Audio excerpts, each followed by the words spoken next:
this panel is really all about deploying AI in the real world, or edge AI in the real world. I think one of the things we've seen is that, especially over the past few years, we've been moving from sort of some of the more theoretical parts of TinyML and edge AI to more of the kind of practical commercialized deployments. And I think all three of these folks can speak to what's happening with real deployments in the real world, and we'll have some good conversation about that. So I'll let them sort of introduce themselves if you want to go down the line here.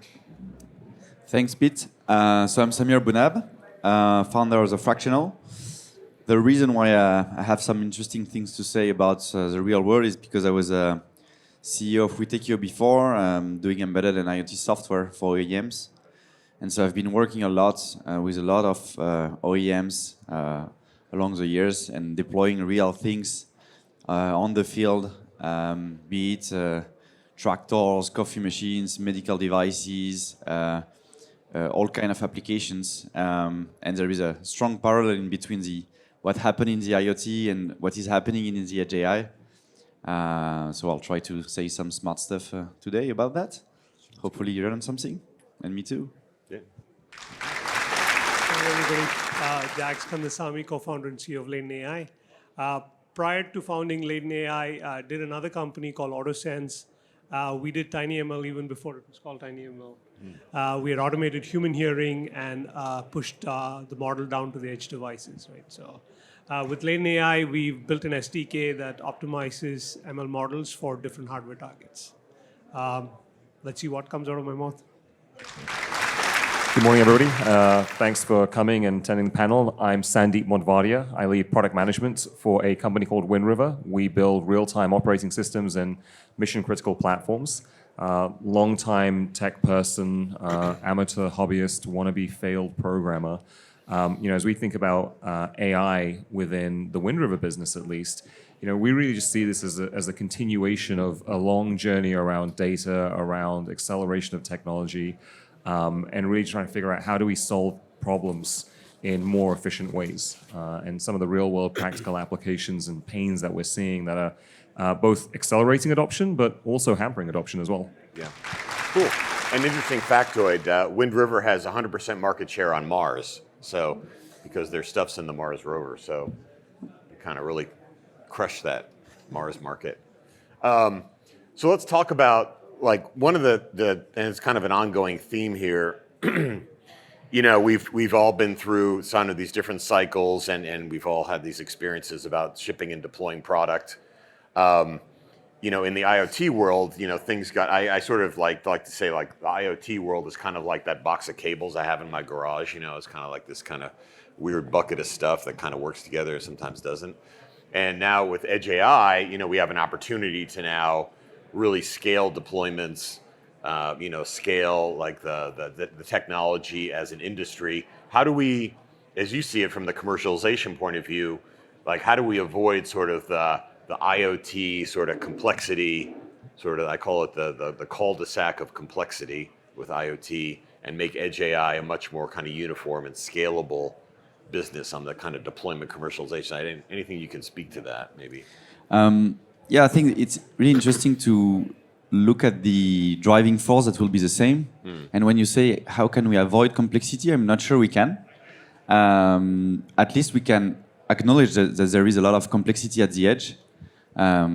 If you look at Google, what happened at Google back in time with their IoT platform, it's really interesting because I think they've learned a lot from that.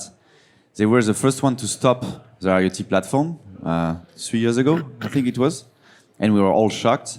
What they learned is the edge is so custom and so different from one application to another that you need to spend a lot of time per customer. For customers that will do 20,000 units, at Google scale it's like nothing. You have a lot of SDKs, the MCU are so different from one another. You have bare metal, you have some OS, and so they struggle a lot at the edge.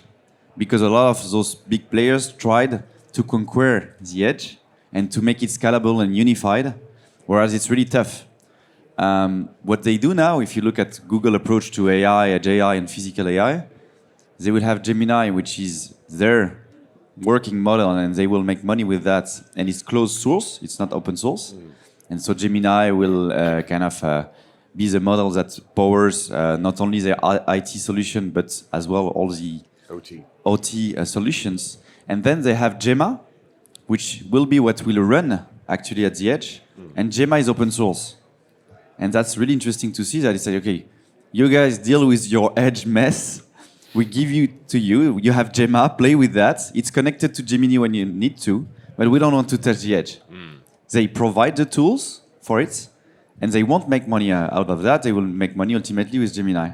So that's really interesting to see that. And I think this is what we need to acknowledge for the edge. It's custom, it's different use case, it's low volume, it's a lot of NRE, it's a lot of things like that. And Edge AI will be the same. So that's my view, at least. I will approach it from two ends. One is on the defense sector and then the commercial sector. Defense, edge is critical because you are going to be deployed in austere environments. You're going to be deployed in disconnected environments. You're not going to have connectivity guaranteed. Yeah.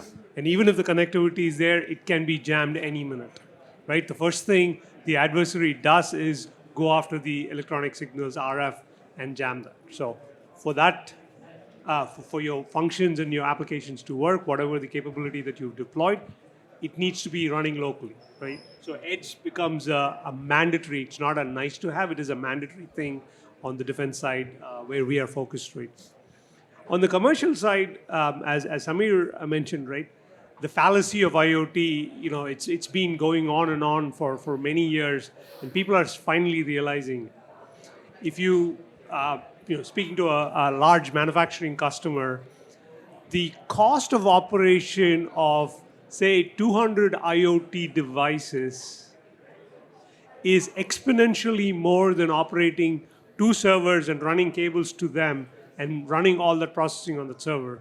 Of course, the server is still on the factory floor, not in the cloud, right? So the edge, the question of sensor to server is what's coming out in the market right now. What are you going to do at the sensor level, and what are you going to do at the server level, right? Linux Foundation published this thing called Edge Continuum back, I think in 2017, 2018.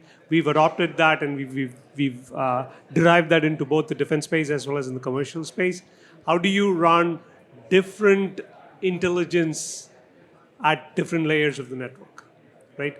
So a lot of large companies, as Samir said, have departed from the IoT platform play, and it is all about how do you apply intelligence and how do you get the best value at each one of those layers.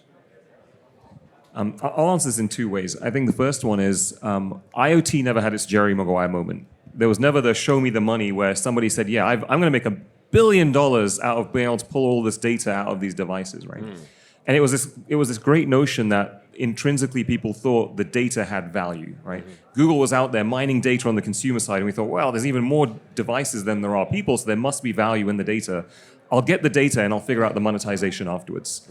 And the monetization never came. And I'll tell you a story. When COVID hit, I was working with a large automotive OEM, and they were pulling telemetry out of all their vehicles. And they were storing petabytes of data, and they were trying to reduce costs.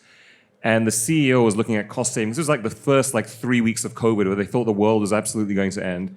And they were looking at all the ways to save money. And they looked at all this data they've been collecting for years, and the CEO basically said, we're spending millions of dollars on storage, and we're not getting any value out of it. It's like, the value will come, trust us. It was like, well, when? Well, we don't know. And I think that was the failed promise of, or the missed promise of IoT, was that IoT wasn't the end state. It was plumbing. And the reality is nobody buys plumbing without actually having an end application, and the applications never came. And so part of where I think, at least I'm encouraged, or at least want to vindicate IoT was the foundation for a lot of the work we do now for AI, right? Analytics wasn't enough. You need a use case that actually solves a problem. And so, yeah, we're about to have our Jerry Maguire moment. It's going to happen. We'll be able to say, show me the money, but it wouldn't have happened if IoT hadn't gone there first. And that's a common pattern with a lot of technology that's been out there, right? I remember, if you think back to when peer-to-peer, remember the Napster days, right? When peer-to-peer technology first came out and people were file sharing and music distribution didn't end up being the killer app for peer-to-peer. It ended up being Teams and Zoom and Skype. It ended up being peer-to-peer communication, not file sharing, right? So From my perspective, I look back fondly at IoT. We may have had rose-tinted glasses of what it was actually going to achieve, but the reality is we wouldn't be here today if that hadn't laid a foundation for what we're doing right now. Right. Yeah, no, it makes sense. I think one of the things that'd be interesting to hear from all three of you is, you're all in the sort of, you're in the kind of solution provider business, but in terms of technology development business, like how do you think about developing product in the edge AI space that's sort of commercialization ready? Like how do you think about, for folks out here that are in the technology development space, what should they be thinking about to sort of get their products to be designed from the beginning to be more easily commercializable and supportable? Like what lessons have you learned in that space? Maybe you can start. You can start from either end, by the way. You don't have to keep going in the same order. I think what I find really interesting when I look at the demos here is things are ready now, meaning it's working. There is no demo effect almost. The demos actually, all the demos work, which is pretty cool. They work really well. Not necessarily the case last year. Yeah, no, and that says something, meaning that the technologies are ready now, and a lot of people will try to go beyond that and be innovating more. I would say it's not necessary if you want to sell. Things are working. Don't try to be cutting edge. Try to have something that works really well, because whenever you go to the field, you need to be working 99.999% of the time, if not more. And so you don't want to have a technology which is a new one just from this year or last year. Something from 3 years ago is good enough. And so that's kind of the conundrum of innovators in between doing something cool that we like and doing something that people will actually buy. People want something not fancy, but that works. That will be my biggest advice, especially in a conference like that, which is a lot of techie, a lot of PhD, a lot of yes, that's fun, but on the field it's usually less fun. It's about something that works. Right. Good. So can I get a show of hands of how many academics in the room, how many technology vendors or startup vendors, and then industry people, right? Academics. Okay. Yeah, I get a few. All right. How about startup founders or technology? Okay. What about industry people who are looking for solutions? Okay. It's a good smattering. Thank you. All right. So to answer your question, Pete, right? So what Samir said, right? Whatever technology that you're building today, it's going to be applicable 2 to 3 years from now. Okay. The customers don't know that they need it right now. Doesn't mean that you should stop building. You should build. But from a revenue perspective today, what you built 2 years ago is what's going to make you revenue today. Okay? And I would disagree with you on a little bit. Product doesn't need to be 99.9%. That's a solution. A product is about 80-85% you can get there. You're not going to solve everybody's problem with your product. You're going to solve the big rocks for the customer, okay? And then that is a way you can actually make that product applicable across different customer segments, all right? And then you have a solution provider, or even the customer will have unique requirements on their end that is not going to be repeatable even within their own sector. So don't try to solve that. Don't become a solution provider. You're a product. Build that product, because the technology is going to enable a product, not a solution. The solution is what the customer will implement. From my perspective, a lot of it just comes down to what's the use case and what's the value prop that you're trying to solve, right? So a lot of times we jump on the tech bandwagon, and my example right now is I think every company wants to be an AI company, right? And 90% of the resumes that I receive right now, it's just littered with AI terms, and people have been apparently doing AI for the last 20 years and whatever, right? So, before I was a cloud expert for 20 years, and before that I was a blockchain expert for 20 years, and now I'm an AI expert, right? It comes down to something very simple, which is like what's the problem that you're trying to solve, and what's the gain that you're trying to drive, and sometimes we over-engineer it. And what I mean by over-engineer it is we're going to become more productive, and we're going to save money, and it's going to be more convenient, and it's going to be more efficient, and it's going to have lower risk. The reality is, in most cases, you're not going to achieve all those gains and benefits. So what's the one singular thing that you're expecting this technology to be able to solve for you? And it's going to be different for every use case. I think the failure that we see in market is where we think about AI being the silver bullet or this panacea that's now going to solve all of our problems. It's not. Pick one. And that applies both for consumption as a customer. It applies for vendors or ISVs or software companies or technologies that are building. When you try and over-engineer it, you're going to fail. And we see this consistently day by day by day. And that's why a lot of these early POCs fail, because the vendor either promises the world or the IT team promises the world. You pick one, you do it well, and then you earn the right to go for the second one, or you earn the right to do the second thing well, or you earn the right to be able to solve the next problem. And the next problem may use a completely different technology set. And you may be worried about, well, what about the fragmentation of tools and solutions afterwards? Well, that's a tomorrow problem. Figure that out later. You have to solve the first problem, which is, can I actually demonstrate value? And that's the hard part, is determining what value you want to demonstrate. Can you talk more about that? What you guys are doing specifically? What are we doing specifically? Yeah, so Wind River, we're a platform and tools company for mission critical, right? That's what we do.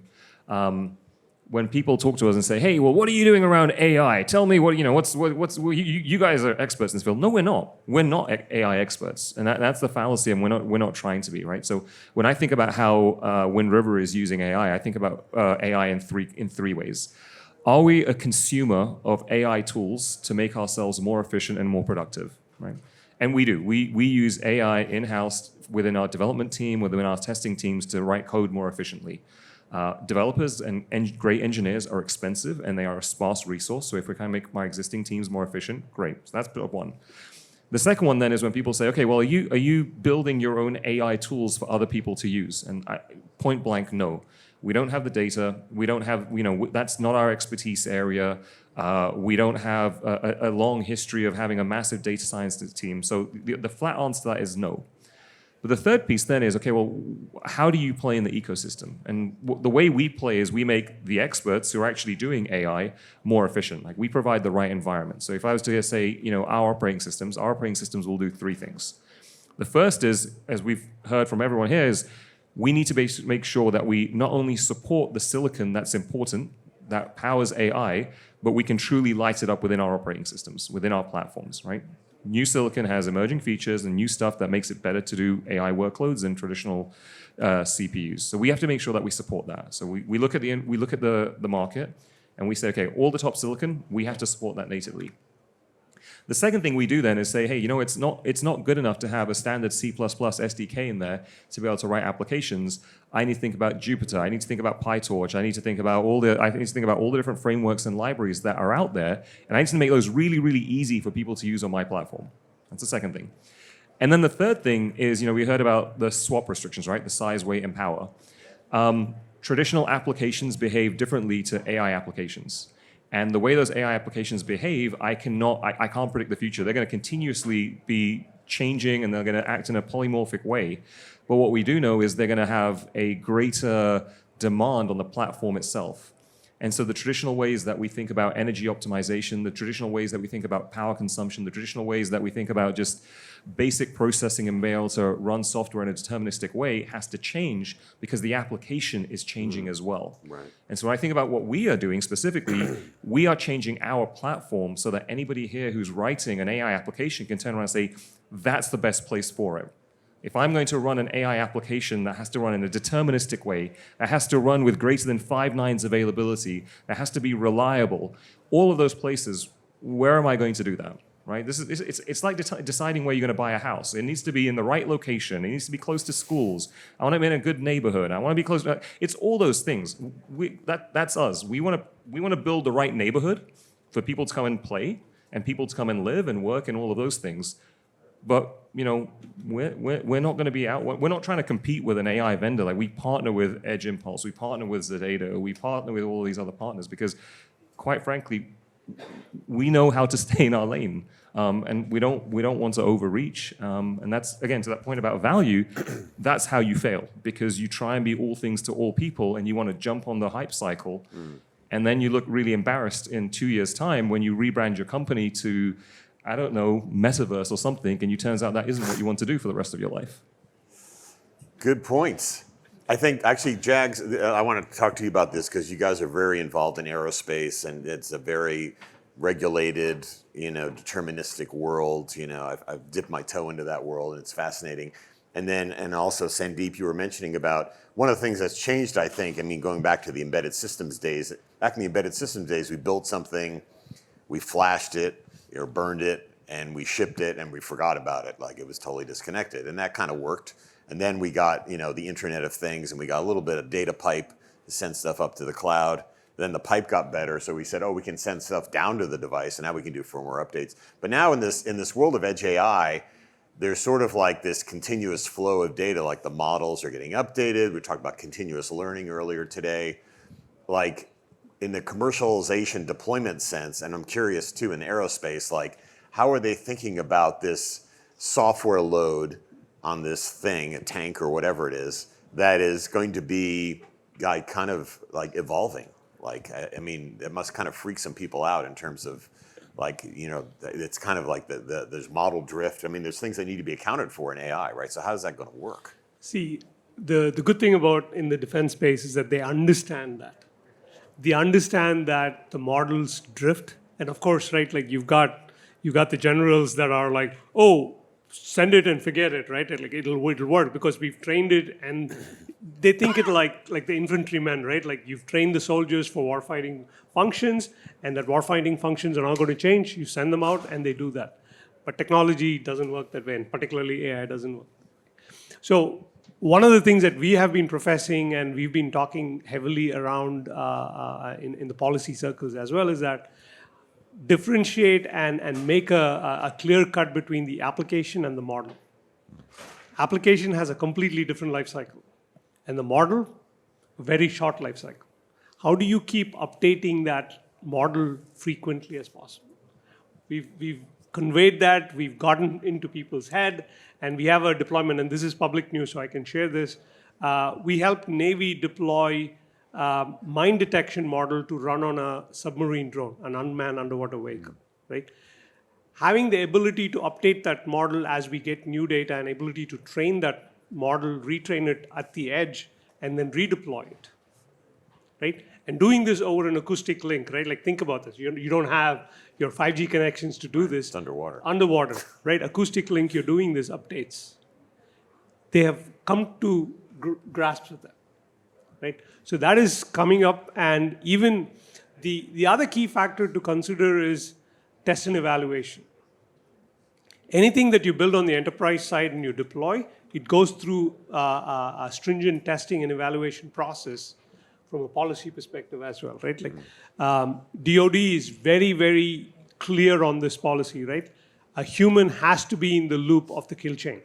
What I mean by the kill chain is, like, if you need to deploy an ammunition, right? You're deploying a kinetic force, you need to make sure there is a human making the decision, not AI doing by itself, right? So that means all of that needs to be tested and evaluated on the enterprise side. And now when you're doing this on the edge, you need to have similar stringent processes. But at the same time, you don't want to overkill that you're spending 3 weeks trying to test and evaluate on the edge when the war is happening in millisecond level. Interesting. You guys have any comments on that? Like, this new nature of, this more fluid nature of the software load in a deployed platform, and I'm sure Wind River is trying to sort of figure out how to do that too. We've got systems that have been out there running for decades, like literally software that's been running out there for decades and still works. I'll give you an example. We have large airline partners that their plane is 20 years old, and it runs the exact same software. And woe betide the creature that goes to try and patch that system. No, it works. You don't touch it. And likewise, if you can't randomly go and say, I want to go test a brand new model or a brand new patch on the Mars rover, and it breaks, because if it breaks, it's a pretty long round trip to go and roll a truck out to Mars to fix that thing. So we're still learning. Like, I don't have a definitive answer. I think what we know and expect and understand is there's a greater level of resiliency expected from the platform upon which AI runs, because AI is going to, models are going to be dynamic in nature, and they are going to change and they are going to shift. And so that creates a sense of unpredictability that needs to be constrained, right? And that's a hard challenge, and we're all going to have to face that. And that's That's not, hey, it's a one-time challenge. That's the new norm, because what you're going to have now is you're going to have a platform that needs to be constant and reliable and bulletproof. And then you need to almost, it's like, I hesitate to use this word, but you almost need to containerize the dynamic nature on top so that can do all of what it wants to do. But when it goes out of bounds, you can still rein it in, you can still pull it back in, right? So, you know, in the old days, the system had a very, very simple linear path of activity. And you could test against that path of linearity. You can't do that anymore. Like, you have to just almost, again, it sounds very trite and cliche, but you have to almost accept the unexpected is going to happen. And then the question is, how do you preemptively put the right guardrails around it and be cautious? And we're in the infancy of this, right? And because we're in the infancy, we just don't know these answers. Yeah. But what we do have to be conscious of is like kind of like the risk management that goes into being able to deal with the unpredictable events that are going to occur. And if you're doing that in a mission critical example, you're doing that where lives are at risk, you're doing that in a safety environment, we're probably going to move a lot slower there than we are with, I don't know, let's use Edge AI in a retail environment where if the worst thing that happens is, you know, somebody can't buy their eggs and bananas, right? On that point, and maybe to connect it to the topic of today, which is the real world, if you look at OEMs, so all the people that have those devices and design and sell those devices, answer to your question is they are not ready at all. Meaning some people don't even have device management as of today. A lot of OEMs don't have the infrastructure to maintain a device. Some are lucky enough to use Wind River or those kind of technology because they have the money for it and they have like advanced application, etc. But a lot of general purpose embedded devices, you would be surprised how not ready they are. And whenever you have a device on the field, then you need to update it, then you need to have security mechanisms, and you need to be able to explain how you correct vulnerabilities, etc. So the same will apply to Edge AI. So the advice I could give in the real world is to abstract that complexity for OEMs. They want a solution that works.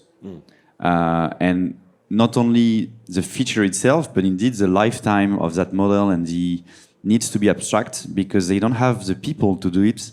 They don't have the knowledge to do it. And it will be 80% of the pain related to using the feature you sell. Right. Hey, why don't we open it up for some questions here with this esteemed panel, please? Oh, yes, a great talk, especially about really emphasizing doing stuff in the real world. So just give a quick intro. I work in healthcare, did a lot of stuff in rapid sample to answer for cancer diagnostics, infectious disease. And I'm using these terminology for a reason. Buzzwords. There's still no fast way to do a blood test for cancer diagnostics. Still no fast way to do it for infectious disease. What I'm noticing with how we're using language around Edge AI, so very easy to say, but then as you guys are doing your descriptions, you're really talking about a lot of different computational stacks. Most of it's not even AI at all. It's not artificial, it's not intelligence. It's just an algorithm that needs constant input and refinement for how it controls its output, which, I mean, that's like what cruise control is, PID loop, meaning how do we get ahead of really ruining great promising industries because we're advertising to lay people who don't care about these fancy words and how it really is applied? How do we fix that? Because Edge AI is going to be like IoT because it sounds like it should work, but it just really doesn't because, you know, we're not making it work because we don't describe what it needs. How do we resolve that? Just on that, I think we are a bit unfair on IoT. It's there. I mean, and the reason why we say it's not there anymore is because it's in the vertical use cases. And I remember saying 6 years ago, IoT will be successful when we stop talking about IoT, because that will mean it will be different business application, leveraging IoT as a tool. So Edge AI will be the same. Will be successful when that we don't need to speak about Edge AI anymore. It will be vertical in healthcare, in industry, in logistics, in consumer, etc. So it's a natural process. You need that hype for people to get the attention and to figure out that they can do things with that. And then that hype will kind of fragment into the different sectors. And I would say it's a natural process. And the second thing I would say about what you say about, we talk about Edge AI, but some stacks are not even Edge AI. I think some people are as well using Edge AI in some cases where it's not needed, where a good old algorithm would work. And back to my previous point, the real world, OEM, what do they want to achieve? Do they need Edge AI? But yeah, more generally, it's normal that we have that hype. Let's just surf it to bring more new features and new capabilities to devices on the field. So it is all about how you frame the edge. Okay? If you're always thinking about, hey, can I put some algorithms on my camera, all my sensors, and that's only the place that I'm going to be doing the processing, then you're probably going to be wrong and you're going to fall flat, right? We've got several real-world examples, right? Like, for example, from a digital advertising board. Setting up a camera there that's counting the number of people that are driving by, the cars that are driving by, or people that are walking by, just to get a footfall count. I'm not going to be streaming that data over a 5G link back to a data center or to a CDN or whatever to do the counting. I'm going to be wasting a lot of money on the bandwidth.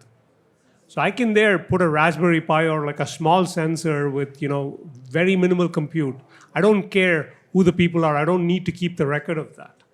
In that case, that's Edge AI right there. In a factory setting, I've got a bunch of high megapixel cameras that are around, hundreds of them, and I'm not going to be processing all of them in location, in where the cameras are, because it's going to be a nightmare servicing them, cabling them, casing them, and all of that. It's a nightmare. That is the IoT fallacy.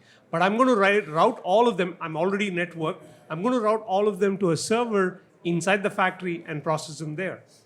That's Edge AI for you, right? So I can go on like this, right? It is about how you frame it and how you sell it.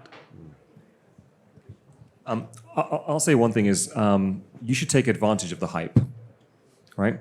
Right now, there's not a CEO in the world who's not being asked by their investors, what are they doing around AI? And so you can use that as a blanket banner for anything. Oh, it's an if-else statement on steroids? Yeah, that's AI, right? Again, it's just all about how you frame it. Because the reality is AI is not new, okay? Like, I'll give you an example. TensorFlow is what, 10 years old now? AWS has had ML services in their cloud for probably over a decade. So the stuff that we're talking about is not new. The only difference is ChatGPT came out 2 years ago, consumerized it, and made it accessible to everyone, and all of a sudden now this is a new hot thing. It's not. But if it gives you the opportunity to have the conversation, if it gives you the opportunity to go and unlock budget, it gives you the opportunity to go get the dollars you need for a POC, then sure, of course it's AI. Like, take advantage of that wide banner because it allows you to do anything. Like, it's the unlimited credit card right now that lets you go and spend. Because if you say, yeah, I've got a compliance project or I've got a research project, it's not quite sexy. But you've got an AI project? More than that, I've got the specificity of an Edge AI project. Well, that sounds interesting. That's something I can go and speak to my board about. That's something I can put in my next investor letter. What else we got? Hey guys, Miguel Morales. I'm a commercial lead for an IoT platform called Cumulosity. Appreciate your presentation. I would imagine that I haven't seen this many new processor architectures since I joined the market. Like, I was working on MSP430, Cortex-M came to be Cortex-A, and so forth. Can you talk about the trends of the containerization comment that you made? Because it's not really possible to abstract how we deploy these models, and I would imagine it impacts the investment that you have to make when you're enabling the AI models to support whether it's something like a TPU or a GPU, but like even here we've got custom processor architectures that are really optimizing the energy. What are some of those trends that you see around the abstraction and containerization to deploy AI that will ultimately benefit adoption? Do you want me to start? Go for it. I will say from our perspective as a commercial organization, we're going to be customer-led. And what I mean by that is we listen to our customers in terms of what hardware they're picking and what they're choosing, and then we start to enable that. Most of our customer projects don't start by them saying, well, we want to start with the software or the OS or the libraries. We want a RISC-V project. Yeah. They actually start with the hardware, right? They start with the silicon, and then they say, based on this silicon, Wind River, can you work with us? And if not, that's fine, right? So I'll give you an example. When we work with automotive OEMs, and they're building their next ADAS stack for self-driving, they don't come to Wind River first, right? They'll go to Qualcomm, or they'll go to Samsung, or they'll go to Renesas, or whoever. And so from our perspective, we would love to support the absolute long tail, but what we're going to do is we're going to turn around and say, okay, which ones do customers want? And we're going to build based on that. And it is expensive, right? And it is unscalable. But that's the reality, is like we're going to go where there's demand, and we're going to go with the largest market share. My sense of what's going to happen is, to your point, is like there is a huge amount of fragmentation because we are in the early days. Not all of these players are going to survive. In fact, most won't. The question is do they just collapse into obscurity and you end up with something that's unsupported?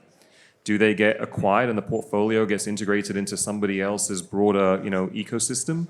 Does something else happen? I don't know. The one thing I'm absolutely sure of, and I would absolutely guarantee, is that the number of platforms out there is just unsustainable. Like they physically can't get the economies of scale across fab, across R&D, across software support to get any meaningful market share that will allow them to be commercially viable in the long term. So as a vendor ourselves, we are placing bets on who we think is going to win, and we will place bets based on where our customers are placing bets, because they're actually putting their money down, and that's a great signal to determine who do we think is going to win. So we build compilers, right? So it directly applies to the question to Latent, right? So we support all the common brands, right? Like the NVIDIAs, the Intels, the ARMs, the AMDs. Yes, and Qualcomms as well. We support that. The moment we go down to the long tail, what we've done is we've adopted Onyx to be the format, and Onyx is the Microsoft format that everybody's using.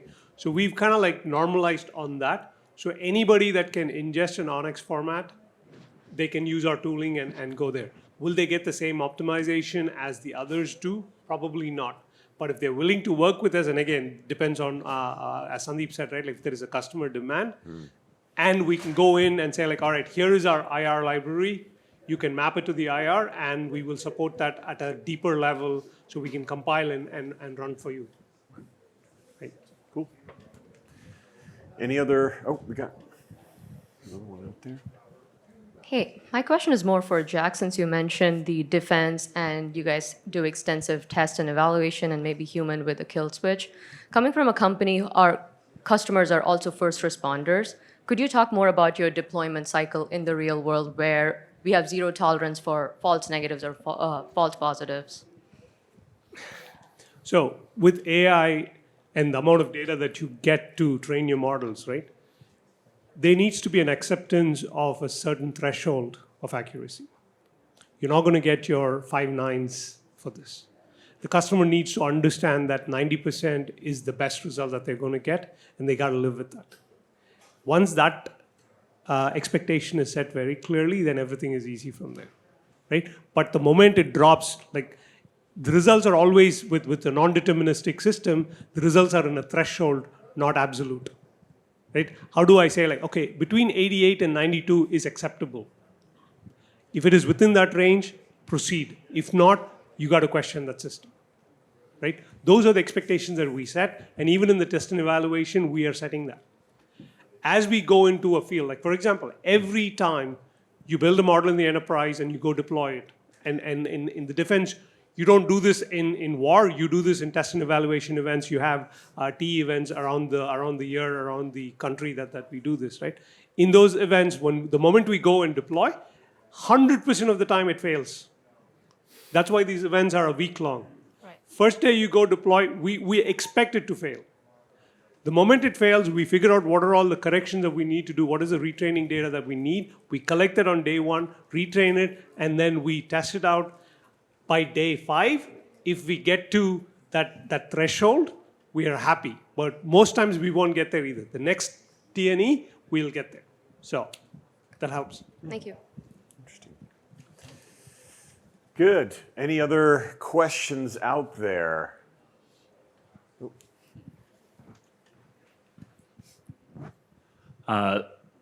You said it before, but like, what is Edge AI in 10 years? If 10 years ago it was like TinyML and IoT platforms at the edge, it seems like we're kind of stuck a little bit in this problem of, where do the IoT platforms go? But would love to hear, it's 2036.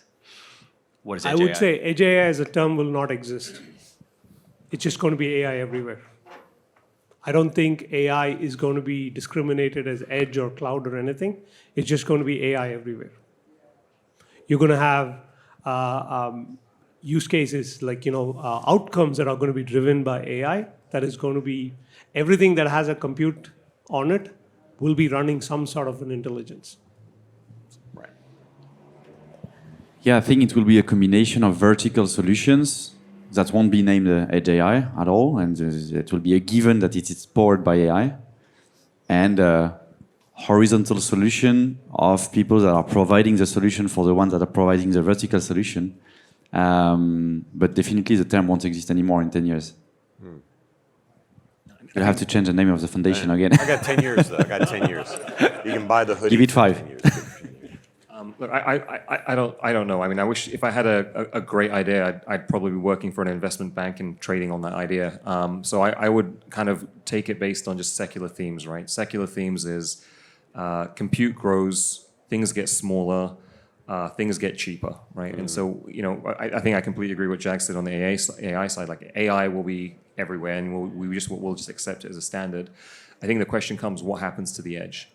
And my thesis is it just becomes more transparent and becomes more ambient, right? Like we had this notion of every device is going to be a smart device. Like I think we'll be closer to that paradigm than anything else, and more things will be connected, and more things will independently think. But how does that change or manifest, or where the value pools are? I have not a clue. Maybe as we are in the prediction, one thing which will happen probably and will be really interesting for us, AI has fueled that trend of edge AI, and so it came from AI to the edge. I believe that all the innovation that will be done on the edge will be used backward on AI for energy efficiency, especially.